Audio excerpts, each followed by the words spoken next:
Some games want to test your reflexes. Others test your patience. But Bobble, it just wants you to have fun. And maybe hum its theme song in your sleep. Forever. You're a tiny, bubble-blowing dinosaur on a quest to save your girlfriend from the clutches of some seriously weird bad guys. And along the way, you'll pop enemies, collect candy, and bounce around to one of the catchiest tunes in video game history. It's bright, it's bubbly, and it's the kind of game that makes you smile, even when things get tricky. With infinite continues and a cheerful vibe that never quits, it's hard to stay mad at Bobble, even when the little ghost thing swoops in and steals your last life. As always, I got a link in the description for some background viewing. Go check out that creator. Give him a like, follow, subscribe, comment, love, whatever. You know the drill.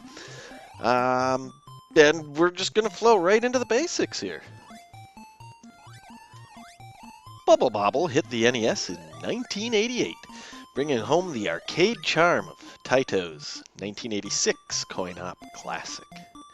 You play as Plop, or Fizz if you're playing two-player, two friends who turned into bubble dragons. Why? Magic, probably. The goal? Clear 100 single-screen stages by trapping enemies in bubbles and then popping them, ideally with a satisfying chain reaction and a shower of fruit. The NES version trims a few arcade features but stays impressively faithful overall.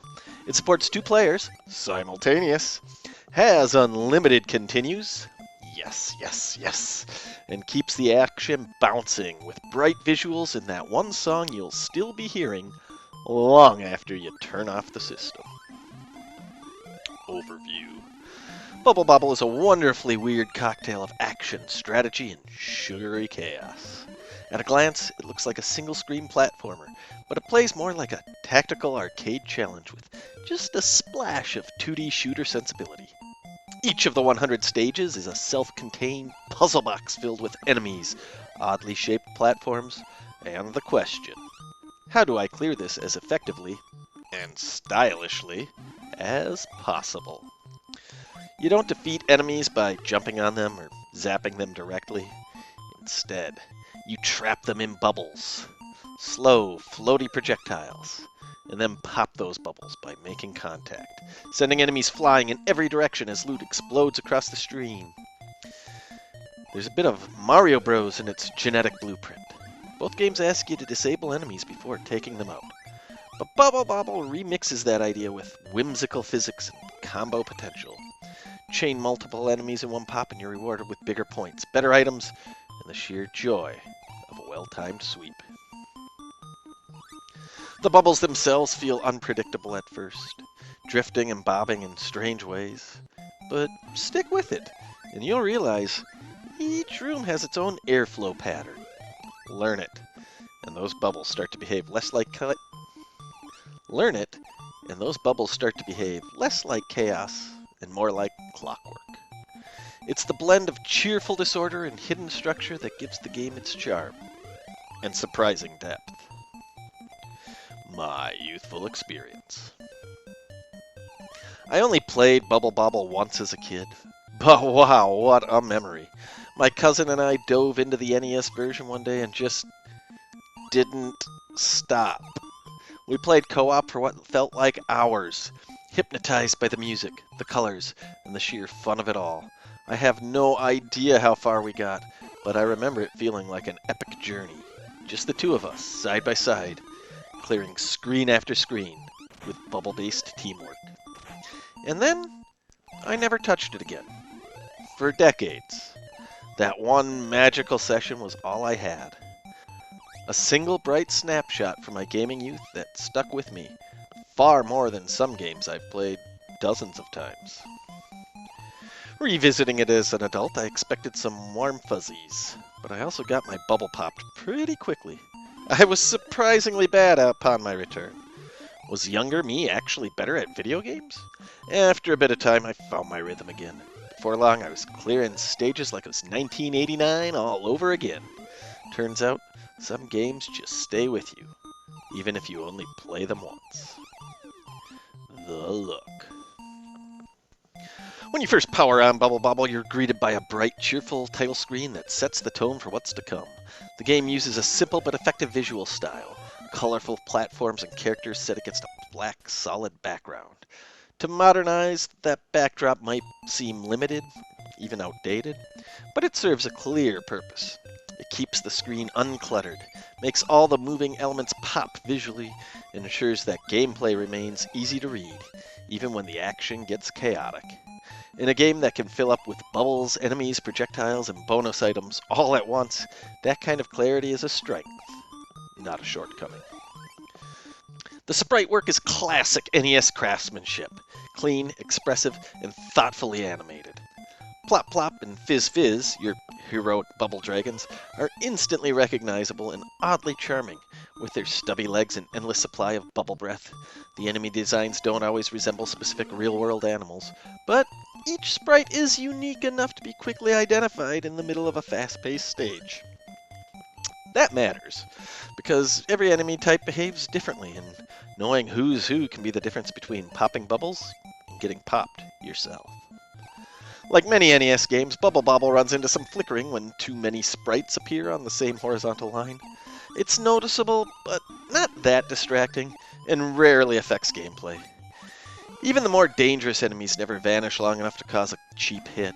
Given how busy the screen can get, the game handles the NES's hardware limitations admirably. The sound. That vivid title screen isn't just a visual treat. It comes with a whimsical little jingle that sounds like something magical is about to happen. It's short, it's sweet, and sets the stage for adventure. Then you start the game and the main theme kicks in. It builds with a sense of momentum, then drops into a cheerful, upbeat melody that perfectly matches the game's bubbly tone. It's catchy, it's light, and thankfully, it's pleasant. Because you're gonna hear it a lot. The music loop is fairly short, and given how easy it is to get hooked on Bubble Bobble, there's a strong chance you'll be humming that loop well after you turn the game off. Whether that's charming or grating depends on the listener, but personally, I haven't hit the point where I have to hit the mute button just yet. So it holds up. And just when you think the music is all sunshine and smiles, the game throws a little curveball. If you dawdle too long on a stage, the cheerful theme cuts out and is replaced by a short, eerie warning jingle. It's your cue.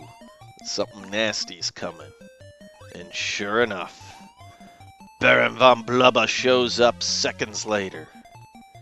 It's a perfect audio signal.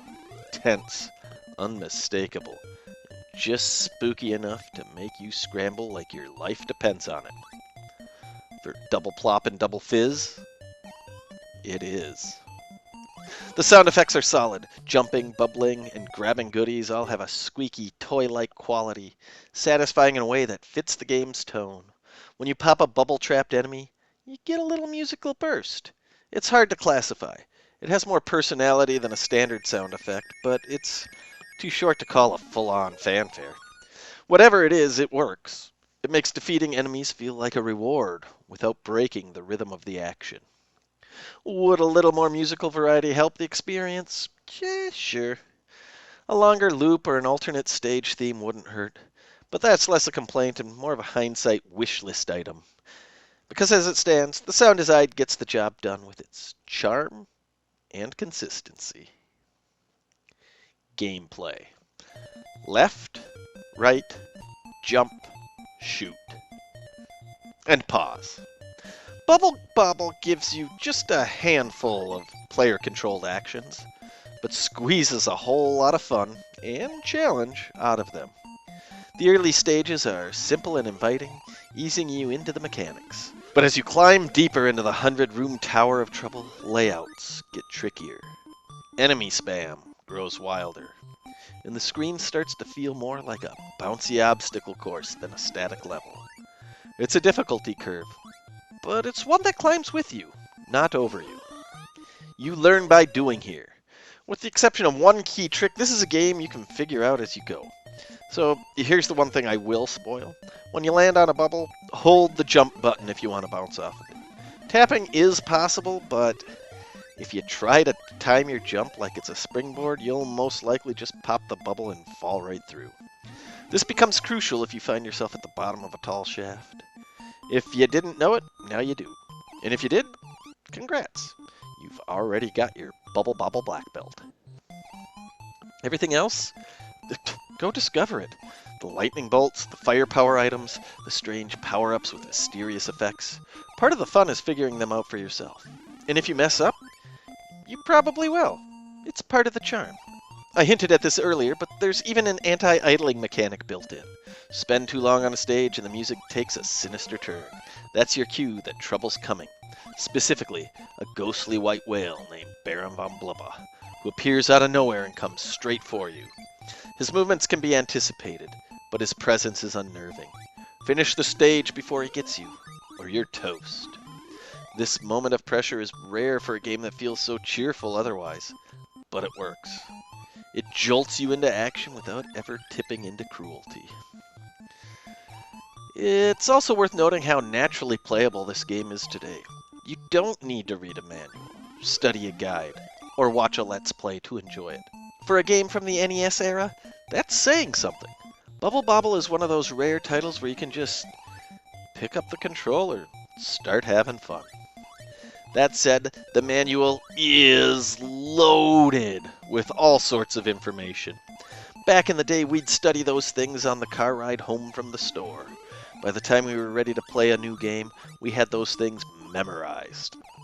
So while you can play without any background support, which I do encourage for this title, studying the manual before or during gameplay is a way to authenticate the era-appropriate inner retro gamer inside of you, which obviously I also encourage. So, play how you wish. Good advice for any title. Other. As you delve deeper into Bubble Bobble, the rules of the world begin to shift, subtly at first, then more overtly. Semi-solid platforms, which once behaved predictably, start to defy those expectations. Some suddenly block your movements in ways you didn't anticipate. Others let you pass through when clearly they shouldn't. It's not a glitch, it's deliberate.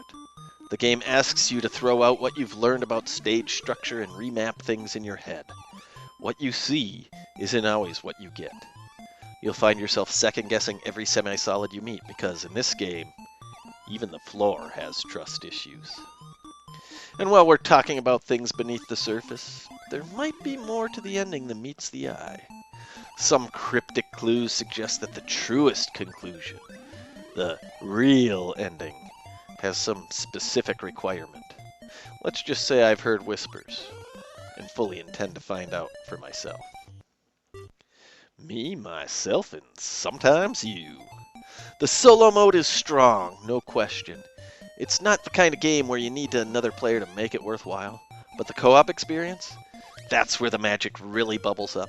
There's something about this one that sticks with you, like bubblegum on a hot sidewalk.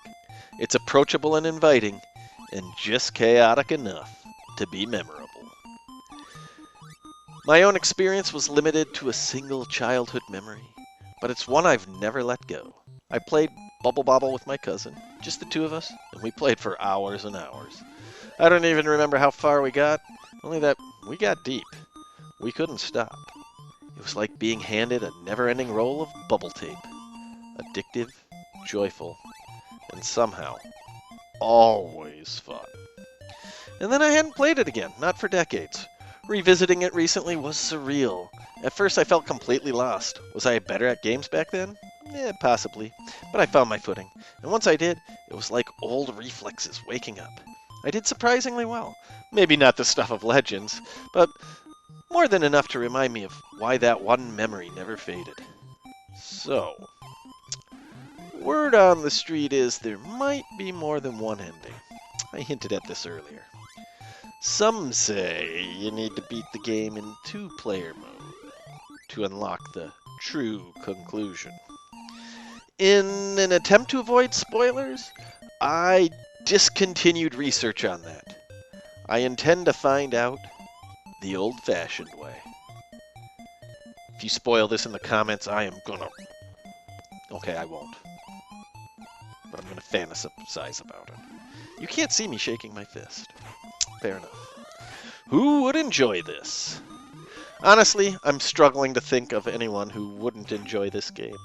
I'm sure those people exist, statistically speaking, but I can't imagine why. This is just flat out instant fun gaming. No need to find the fun through ironic appreciation or rose-tinted glasses. It's right there from the moment you start. Now, I'm known for digging deep to extract enjoyment from even the roughest, weirdest, most painful games, but this one, no excavation required. It's cheerful, clever, compulsively playable. Yes, it looks like a game made for kids, and maybe it was, but something about it transcends age, gender, just about every other dividing line. Whether you're 6 or 60, there's a good chance Bubble Bobble will put a smile on your face. Legacy. Bubble Bobble has seen a myriad of sequels, spin-offs, and remasters over the decades. Just when it seems like its relevance is finally fading, another port or reimagining bubbles to the surface. Few entries capture the mystique of the original for me, but every generation seems to get their own version to grow up with. Younger gamers may naturally gravitate towards the one they knew first, but this little NES port, it still holds up. It's easy to pick up, hard to put down, surprisingly timeless. Just don't start it up if you gotta be somewhere in like the next 6 hours. Overall, Bubble Bobble is cheerful, clever, and endlessly playable. The visuals are simple but effective, with bright characters that pop against the dark background.